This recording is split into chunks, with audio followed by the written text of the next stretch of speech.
Sir నా పేరు Kranti Kumar sir. SSC లోపల దాదాపుగా మేము 20 సంవత్సరాల నుంచి పనిచేస్తూ ఉన్నాము. మాకు వచ్చేటటువంటి జీతము కనీసము మా ఇంట్లో తెచ్చుకునే సామాను కూడా సరిపోతలేదు సార్. ఒకప్పుడు 1000 రూపాయలు తీసుకొని పోతే కిరాణా సామాన్ మా ఇంటికి వచ్చేది. ఇప్పుడు అట్లాంటిది ఒక 5000 రూపాయలు ఉన్నది. ఇంతకుముందు మేము ఎక్కినప్పుడు నూనె చూసుకున్నట్టయితే ఒక 60 రూపాయలు ఉండేది, ఇప్పుడు 180 రూపాయలు అయింది సార్. ఈ ఇచ్చేటటువంటి జీతంతో మా నిత్యావసర సరుకులు కానీ కొనడానికి ఇబ్బంది అవుతుంది. అదేవిధంగా మా పిల్లలకు ఏదైనా హెల్త్ ఇష్యూ అయినా హాస్పిటల్ తీసుకోకపోయినా హాస్పిటల్ ఖర్చు విపరీతం కావడం వల్ల మేము ఈరోజు మాకు చేస్తున్న పనికి సమాన వేతనం అంటే మాకు బేసిక్ పే ఇవ్వాలి, మాకు ఇచ్చేటటువంటి జీతం సరిపోతలేదు, మమ్మల్ని రెగ్యులర్ చేయాలి. ఇన్ని సంవత్సరాల నుంచి మేము వెట్టి చాకరీ చేస్తూ ఉన్నాము. అందరం కూడా వెట్టి చాకరీతోటి నెల నుంచి కూడా 6 నుంచి 3 రోజులు రిలే చేసినాము. 10వ తారీఖు నుంచి నిరవధిక సమ్మెకు దిగాము. మన సిద్దిపేట జిల్లా రాక నుంచి మనం 874 మంది మన సమగ్ర శిక్ష ఉద్యోగులు ఉన్నారు, మన మహిళలు ఉన్నారు, మిగతా వాళ్ళు ఉన్నారు. అందరం కూడా పూర్తిగా టెంట్ కిందికి వచ్చి చేయడం జరుగుతున్నది. కానీ ఇప్పుడు మేము కోరుకున్నది కూడా ఏంటంటే, మేము పాత ప్రభుత్వాన్ని అడిగింది ఏంటంటే మమ్మల్ని చేయమని అడిగినాం.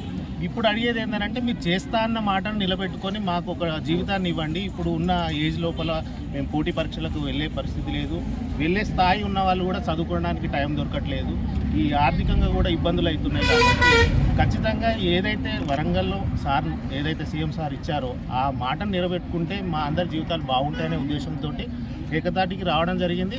ఎట్టి పరిస్థితుల్లో ఇప్పుడు మాకు అన్ని వింగుల్లో పనిచేస్తున్న వాళ్ళు కూడా మేము పని చేయలేకపోతున్నాము. సంవత్సరాలుగా సిఆర్పీగా పనిచేస్తున్నాము. ఇది సమగ్ర శిక్ష అభియాన్ 60-40 రేషియోలో central government state government scheme అని చెప్తున్నారు.